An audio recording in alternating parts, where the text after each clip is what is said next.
Hello, আসসালামু আলাইকুম। This is me পাপড়ি। কি অবস্থা সবার? আশা করি সবাই ভালো আছেন। আলহামদুলিল্লাহ আমিও অনেক বেশি ভালো আছি। আজকে আমার সবচেয়ে কাছের মানুষটার জন্মদিন। তার জন্য গিফট কেনার জন্য বের হয়েছিলাম। আর তার জন্য ফার্স্ট টাইম আমি চকলেট কেক বানাবো নিজের হাতে। সুন্দর করে রেডি হয়ে বের হয়ে গিয়েছিলাম। আর এই বোরকাটাতে আমাকে কেমন লাগতেছে অবশ্যই কমেন্ট করে জানাবেন। আমার জন্মদিনে গিফট দিয়েছিল আমার আম্মু। আমি চলে যাই ফুলের দোকানে ফুল নেওয়ার জন্য। আমার কাছের মানুষটার জন্মদিন, তার জন্য ফুল না নিলে কি হয়। পুরো সুপারে গিয়ে চিন্তা করতে থাকি যে তাকে কি দেওয়া যায়। তো ফাইনালি কিছু একটা কিনলাম তার জন্য। তারপর বাসায় এসে তাড়াতাড়ি করে কেক বানাইতেছিলাম। ফার্স্ট টাইম নিজের হাতে চকলেট কেক বানাবো, তাও ওভেনে। খুবই ভয়ে ছিলাম কারণ আমি ভালো করে কেক বানাতে পারি না। প্রথমে দিয়েছি ময়দা 2 কাপ, তারপর দিয়েছি কর্নফ্লাওয়ার, সোডা, স্বাদ মতো লবণ, বেকিং পাউডার 1 চামচ, পরিমাণ মতো কোকো পাউডার দিয়ে ভালো করে সবগুলা উপকরণকে মিক্স করে নিচ্ছিলাম একদম ভালো করে। তারপর একটা চালনের সাহায্যে ভালো করে চেলে নিচ্ছিলাম। আমার কোনো ভুল টুটি থাকলে আপনারা অবশ্যই কমেন্ট বক্সে কমেন্ট করে জানিয়ে দিবেন যেন নেক্সট টাইম আরো পারফেক্ট ভাবে কেক বানাতে পারি। একটা বলের মধ্যে আমি 4টি ডিম নিয়েছি এবং সাদা অংশটাকে ভালো করে বিট করতেছি এবং ভালো করে বিট করতে হবে যেন পোম পোম হয়ে যায়। এরকম হয়ে আসলে 1 কাপের মতো চিনি দিতে হবে এবং সাথে সাথে না অল্প অল্প করে চিনি মিক্স করতে হবে এবং পরিমাণ মতো। সাইডে রাখা কুসুমগুলাকে এখন আমি বিট করব। তাও ফার্স্টে 2টা দিছি, তারপরে 2টা দিছি, একসাথে বিট করি নাই। সুন্দর করে বিট করে নিচ্ছিলাম এবং মাশাআল্লাহ অনেক সুন্দর হয়েছে। তারপর পরিমাণ মতো ভ্যানিলা এসেন্স দিলাম। আমি এখানে 2 চামচের মতো দিয়েছি, দিয়ে ভালো করে একটু বিট করে নিয়েছি।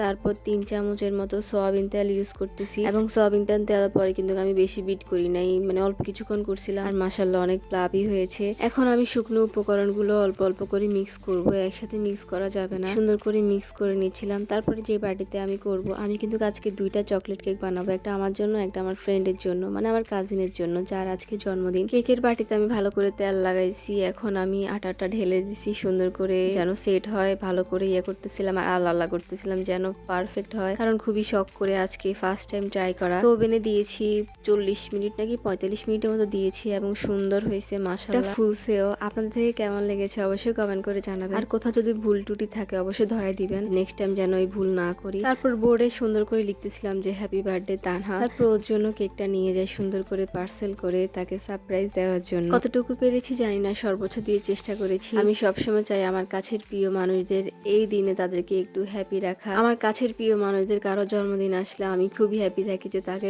কখন গিফট দিব। 1 মাস আগ থেকে খুব এক্সাইটেড কাজ করে। তো যাই হোক, সে অনেক বেশি খুশি, আসলে এটাই দেখতে চেয়েছিলাম। শুভ জন্মদিন তানহা, জন্মদিনের অনেক অনেক শুভেচ্ছা, অনেক দোয়া এবং ভালোবাসা রইল। সবার জন্য অনেক বেশি দোয়া করবেন। আজকের ভিডিও ছিল এ পর্যন্ত। কেমন লেগেছে আপনাদের থেকে অবশ্যই কমেন্ট করে জানাবেন। আর আমার কেকটা কেমন লাগছে এটা অবশ্যই কমেন্ট করে জানাবেন প্লিজ। সবাই ভালো থাকবেন, সুস্থ থাকবেন। সবাইকে আল্লাহ হাফেজ, আসসালামু আলাইকুম, টাটা।